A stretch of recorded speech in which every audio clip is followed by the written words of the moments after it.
I appreciate you doing this. New Bern Concerts couldn't be more excited to have you coming to the Emerald Golf Club October 2nd.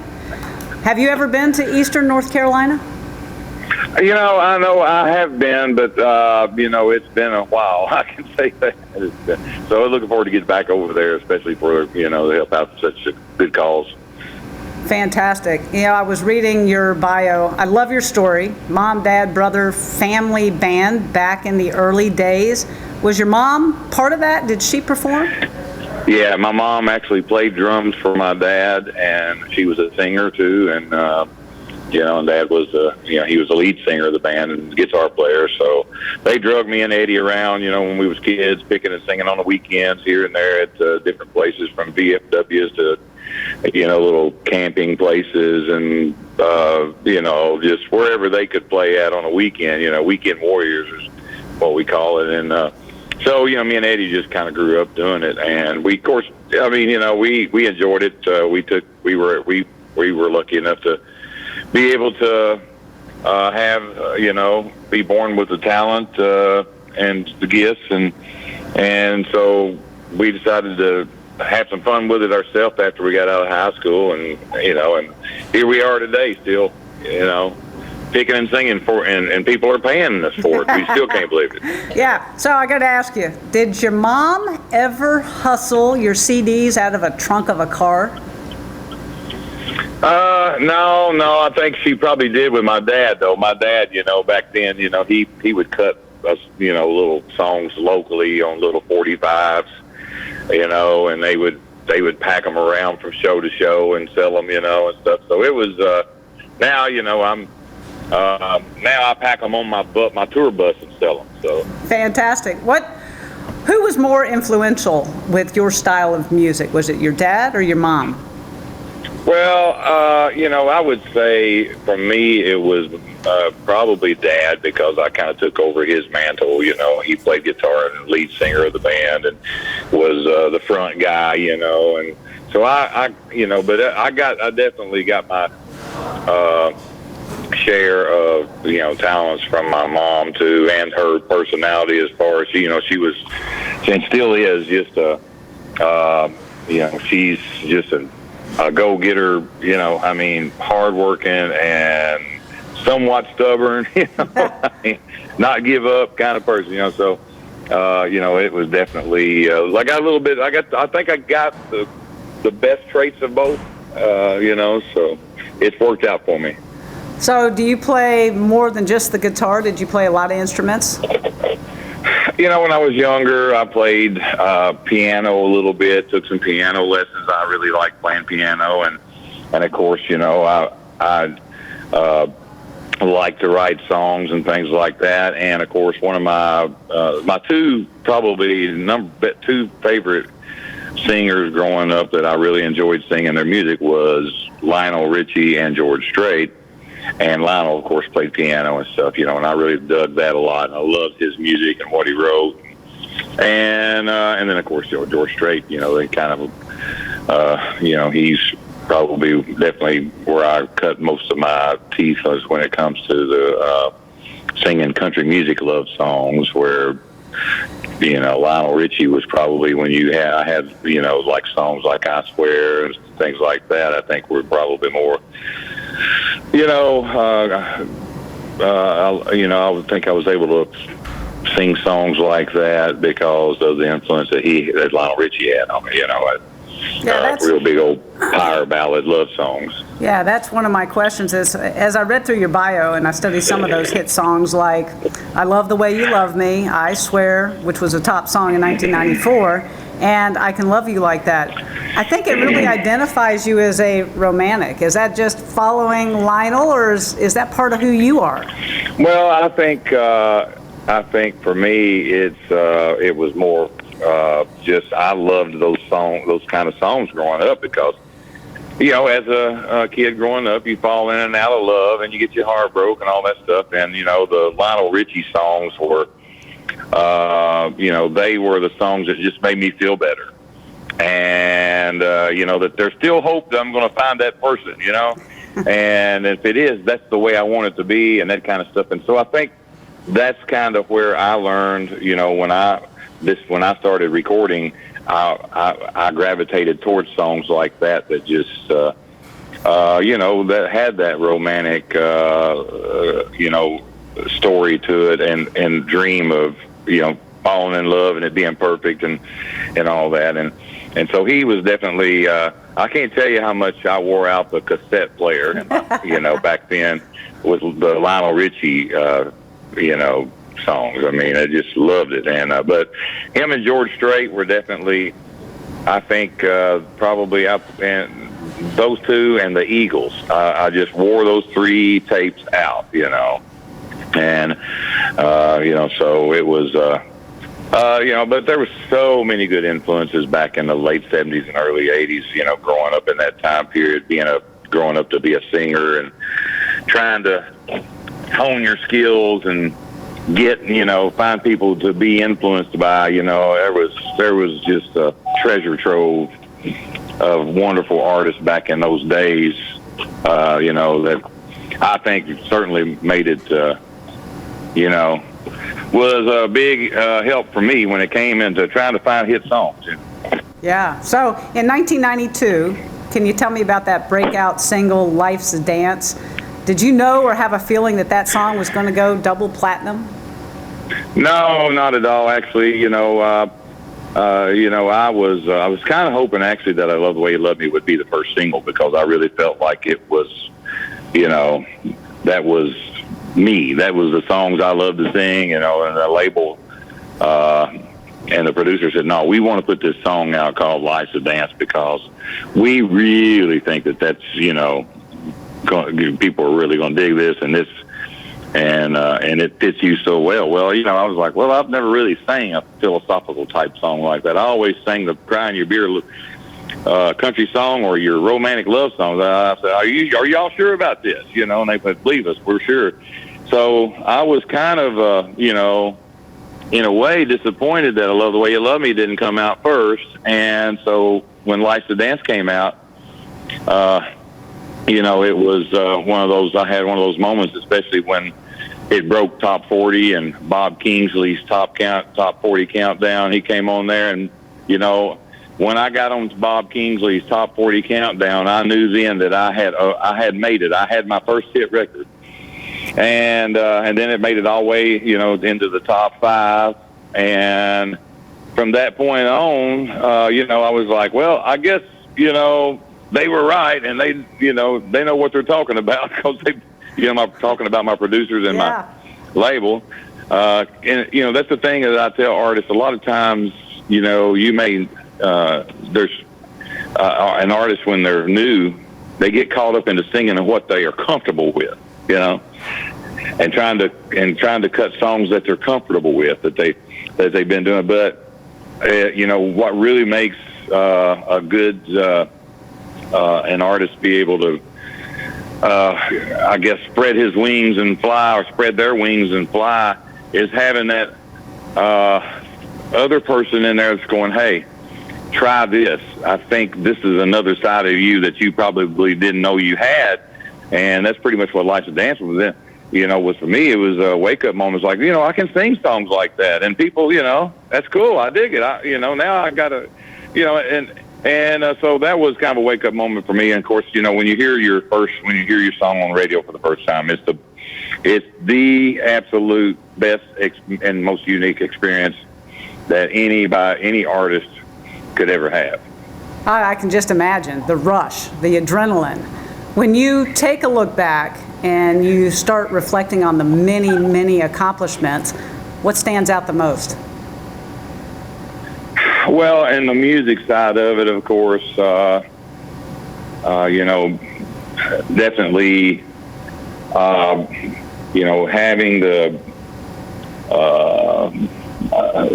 I think just hitting the ground running. I came out of the nightclub and boom, it was on. I was selling millions of albums, and I became a multi-platinum artist. And I was not expecting, and I was winning awards. I didn't expect any of that to happen. Everything that I've ever done in my whole life, I had to work really hard for to make it accomplished. And and so I assumed that it was going to take a while for me, once I started recording and got a record deal, to start, building up my fan base and to eventually get to a point where I was having a lot of success. So it was a really huge surprise to me when Lights of Dance came out, and then the second album came out, that, my career exploded so fast. And, and of course, I wasn't expecting to win, and, you get nominated for the Grammys and stuff like that. That's all icing on the cake. But, and the music side of it, I think, it was definitely, for me, it was one of those, like, you just never expect it to happen to you, because you're just this old country boy living in Kentucky. Why would I be the one to have all this success happen to me? And you always feel like it's somebody else. It's the reason somebody else made it, because there was something special about them that you didn't have. And I just felt like I was this regular guy that grew up picking country music, and then all of a sudden, here I am. I'm on the stage, and so I've always felt,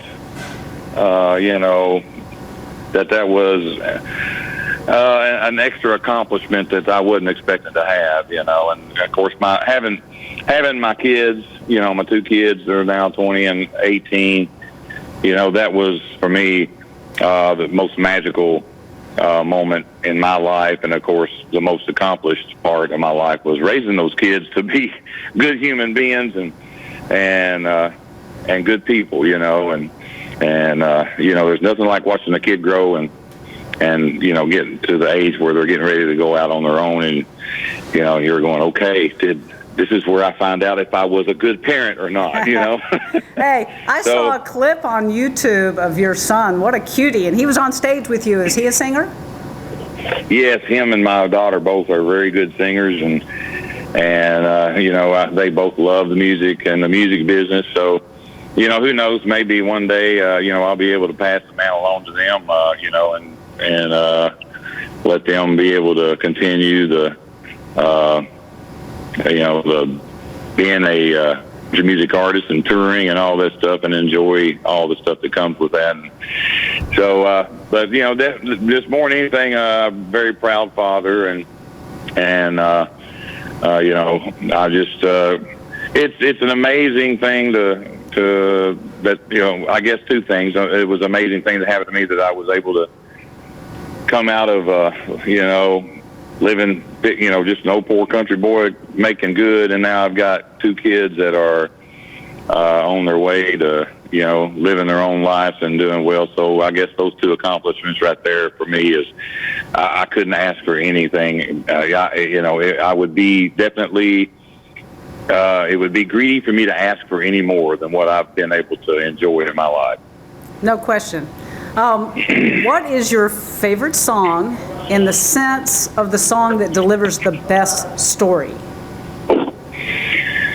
Well, definitely, probably The Little Girl. It'd be a toss-up between that one and Letters from Home.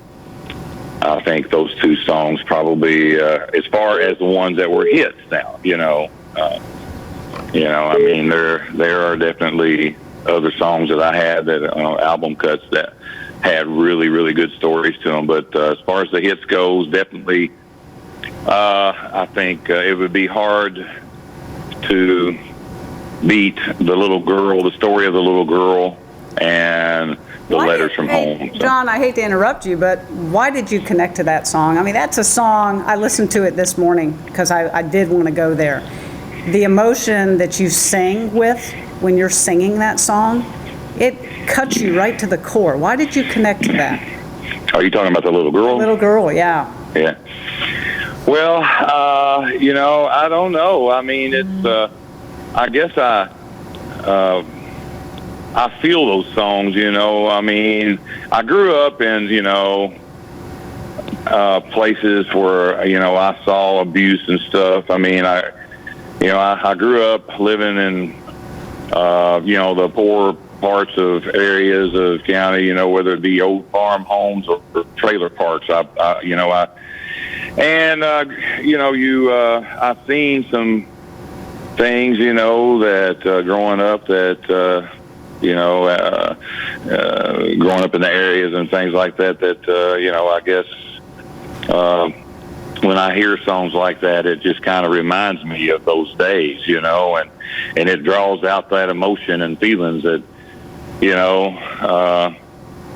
that I, experienced when, I saw, people in that position, or people that were abused, or people that, or my, kids that I knew I went to school with, and that they were being abused or stuff like that, or had parents that, were alcoholics and being musicians, we hung around a bunch of people that, had alcohol issues. I mean, it's just, music and entertainment, unfortunately, you tend to see a lot of people, that have issues in their life like that. And as a kid growing up, I think, you remember that stuff. And for me, I think little things like that, like was in the story, just connect with parts of me, just like the letters from home.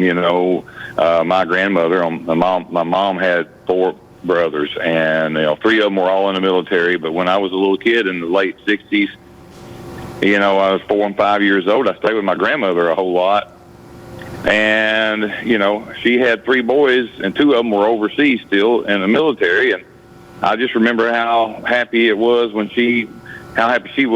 they finally got home, just things like that, I guess. For some reason, it pulls out the emotions in me that I remembered as a kid. And that's how most of my songs are. They touch a certain part of me that I probably hadn't thought about in a while, or maybe when I was a kid, and it connects with me, in a certain point in my life, or a certain part of my life, and I guess from that on, I'm able to maybe be able to, use those emotions and be able to relay that to the recording, and so it's very genuine and very real.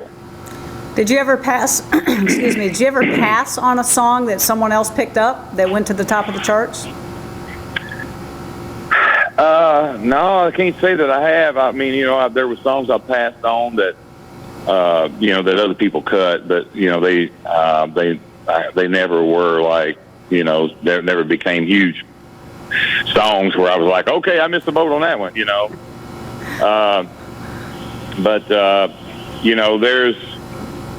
there are songs that, that were cut by other artists that, they only allow you to do 10 songs per an album. And you're like, okay, I've got 15 that I really like. Yeah. And I got to cut 5 of them off. And so you get with the label and, go, okay, which 5 are we not going to cut, or 3 or whatever's left over. And then you got to make the cut and go, okay, well, I hate to cut that one, but I don't, they won't let me cut 11 or 12 or 14 songs on the album. So, and then I would hear later on another artist that cut it, which I knew would happen. And, and it's kind of like, dang, I wish I could have held on to that one, but you can't, there's only so many songs you can put on an album because of the rules and regulations of, publishing and stuff like that, and so contracts and all that kind of stuff. So it's, so yeah, there are some songs that I wish I could have kept and cut, but unfortunately, or recorded, but unfortunately, and the thing about it is, there may even be some songs that I did record, that I ended up not getting on the album, but they've actually became hits later on, and they're somewhere in a can somewhere, sitting on a shelf with my voice, that there's a lot of stuff like that out there, It's a very interesting business, is all I can tell you. Which song is your favorite to sing to a large crowd? Well, I think for the most part, there's no doubt about it. Sold at the Grundy County auction definitely the most popular song right now that everybody wants to hear. It's kind of come full circle. All these young fans are just digging it in karaoke. It's like a huge karaoke song, and so when I'm doing my shows, it's about after about every song, you always hear somebody yelling out, "Sold, sing sold," and I'm like, I'm gonna get there, and but so that one definitely, as far as the big crowd goes, because they participate, at full bore, I mean, I give them a chance to sing a line or two in it, and I mean, they're wound up, ready to go. Yeah. So we're going to kind of sell you off on the golf course, that is. Some lucky person's going to get to tee it up with you. What kind of game are you going to be bringing? Well, if I can get on the practice range for any amount of time, I might be, I might be able to do pretty good. I'm definitely one of them players that I have to get on the practice range and do a little practicing and get my game, get a little tempo and stuff in my game. If I don't, then they might want their money back. Yeah. Might get a little wild, you're saying. Oh yeah, I'm definitely a golfer that if I get to practice a little bit, I could shoot 75. If I don't get to practice, It might be 95. I hear you. We're going to make sure you can hit some balls before you tee it up. I want to thank you for your time and your willingness to help our charity, RCS, and our effort to help them expand the homeless shelter. And we are excited around here in Eastern North Carolina, and you are the talk of the town. Well, great. Well, I appreciate it. I'm looking forward to getting there and having a little fun and helping out, and doing what I can to make everybody have a good time for that week. Fantastic. We'll see you then. Thank you, John. All right, appreciate it.